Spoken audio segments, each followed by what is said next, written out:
So I've been thinking about what to talk about. And, there's quite a lot going on in the world right now and quite a lot of things to be considered in terms of how we meet it with compassion. So I think the soft title for this brief talk today will be Life is Not a Superhero Movie. And I think this is important to keep in mind for a couple of reasons. I think a lot of times when we think about compassion or making the world a better place or even like self-improvement, I think we live in a culture that likes to make that look heroic, right? And there's a temptation to feel like, look what I'm going to do. I'm going to go show up. I'm going to change the world. I'm going to remake my life. Right? Have you ever had one of those moments where you have some sort of realization or a revelation? You're like, you see how things could be different. And then you're like, from this point on, it's all going to be different. I'm going to change everything. I'm going to be a better version of me, or I'm going to change that thing. I'm going to fix that thing. We want to be the hero in the story.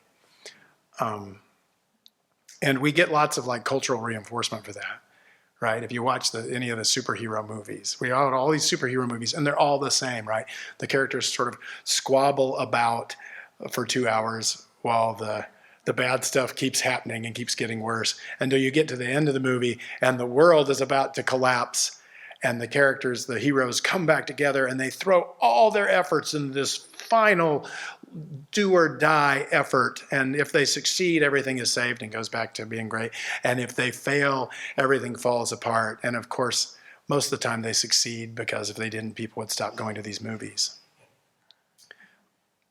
And I think sometimes we have those experiences in our lives where we have these revelations and we approach and we say, this is it. I'm going to throw everything I have at this to change my life. And when I've seen myself and other people, my clients, my students, approach change in their lives in those ways, you run out of steam pretty quick, right? And I think you run out of steam pretty quick because life is tough and difficult things happen. So even if you're throwing everything you've got at it, eventually something doesn't go the way you hope. Eventually something falls through the cracks.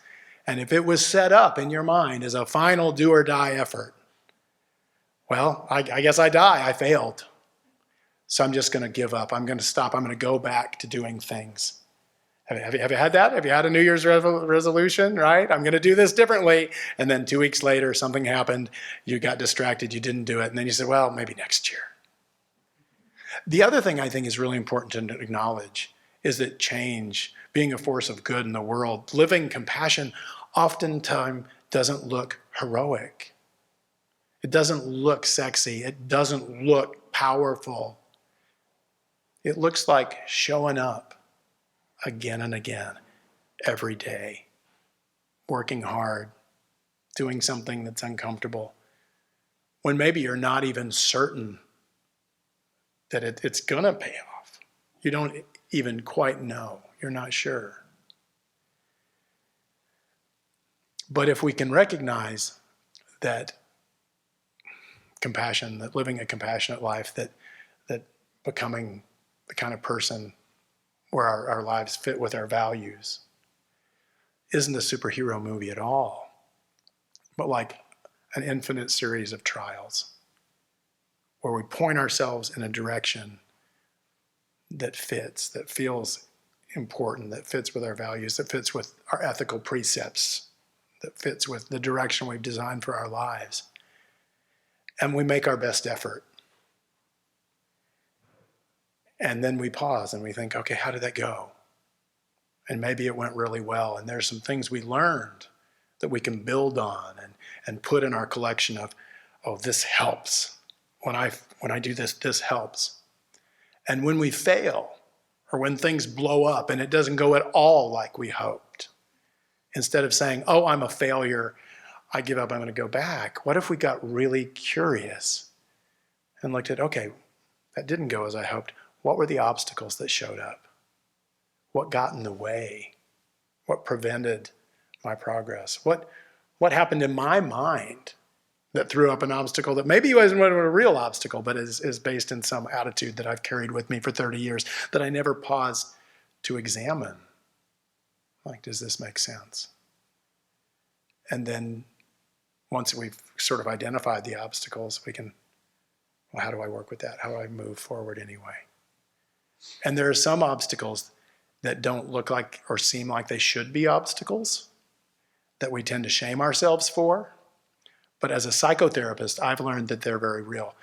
When my clients, if we come up with a plan for them to do between 2 sessions and they don't follow through with it, sometimes they're ashamed to tell me that they didn't follow through with it. Because the reason they didn't follow through with it is they didn't feel like it. And they think that means they're lazy or they've got poor character or they just didn't want it badly enough. No, not feeling like it is a legitimate obstacle, right? I never feel like exercising. I don't. I never feel like it. I never want to. And I have learned that if I do, I'm a better version of me. I'm emotionally more stable. My body works better to do the things I needed to do. And so part of me, manifesting that in my life meant sitting down and thinking about how do I help myself do something that I'm never going to feel like doing. Right? And so it's that kind of curiosity that can help us keep going. This willingness, when it seems like we failed or we're struggling or things not working quite the way we want, instead of treating it like a superhero movie and, well, I failed, I got to forget about it. If we just get curious and say, okay, what did I learn? What worked? What can I build on? Who can I consult? Who can I get advice? Are there other people who have walked this path who can help me negotiate these obstacles? And when it doesn't work, keep going and keep trying and figuring it out. But it's all information that can help make our next effort that much better. But if we're doing it to look like heroes, it's probably not going to sustain itself. So life is not a superhero movie. Could you hazard a guess, like what, I don't feel like it, what is behind that? What kind of hindrance is behind that? Oh my gosh, there are loads of things that could be behind it. We could not feel like it because we're scared of what happens if we mess it up and we look stupid doing it.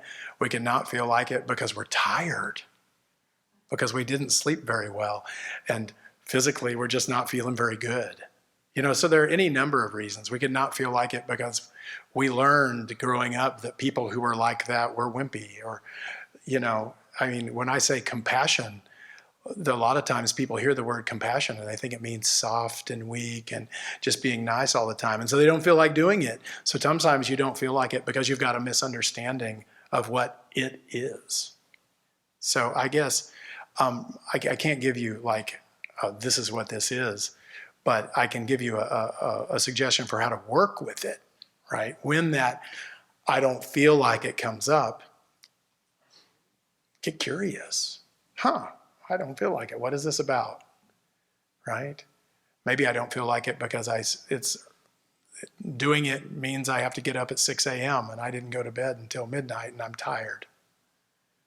So maybe if I'm going to do this thing, I need to go to bed a couple hours earlier.